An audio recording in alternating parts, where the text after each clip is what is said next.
Freaky Friday!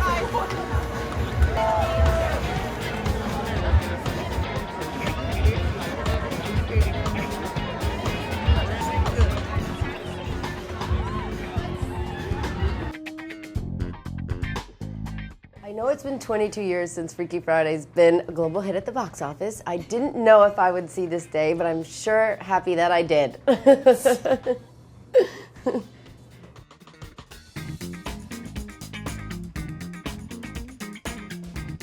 I was absolutely a fan of the original film, and when I heard that they were making a sequel, I was so excited because I couldn't wait to see it as a fan, but I also couldn't wait to be a part of it once I found out that that was possible.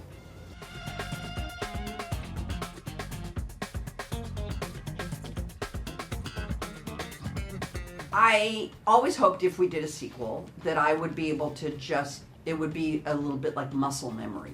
You know what I mean? Like I would be able to slip back into Tess. But I didn't know prior to reading the, script and really learning about what the movie was going to be, that really who I was going to end up switching with was a 15-year-old English girl, fish out of water kind of beauty influencer kind of girl. And so that part of it was a little more complicated for me. It was a little more of a subtle shift. The original teenager that I played was pretty tropey and easy to slip into because she was sort of this stroppy,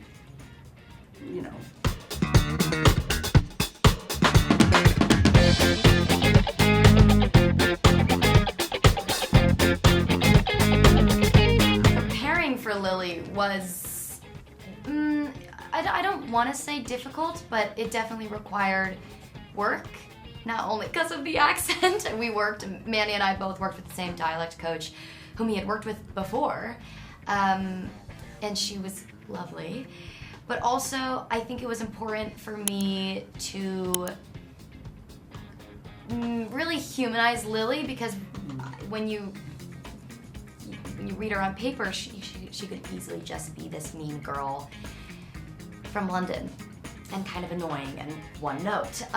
But she actually has so much depth and a lot of vulnerability that she covers up with all of her interests and all these beauty things and fashion and really wanting to be smart and good enough. And I think that was honestly the most important thing for me, because I wanted her to have depth. I didn't want her to just be this mean girl who finds herself in this ridiculous situation, because, a body swap movie is fun and funny, but those moments are what's really important. It was a very heady experience, believe it or not. And when I say that, it's just because I was trying to analyze everything about somebody who I hadn't thought about in 22 years, right? I mean, it'd been 23 since we had shot, so here we go. What has he been doing? Where is he?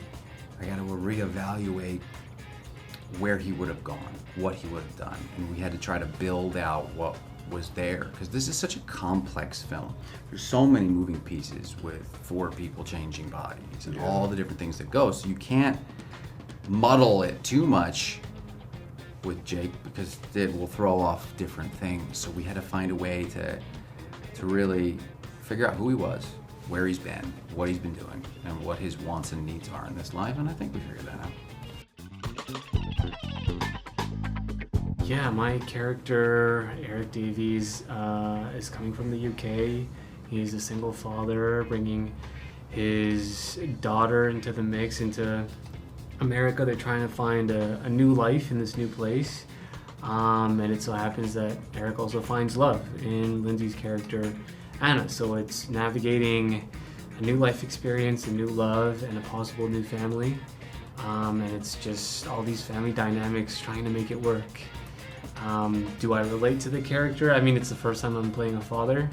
Very intimidating. I needed some advice for sure.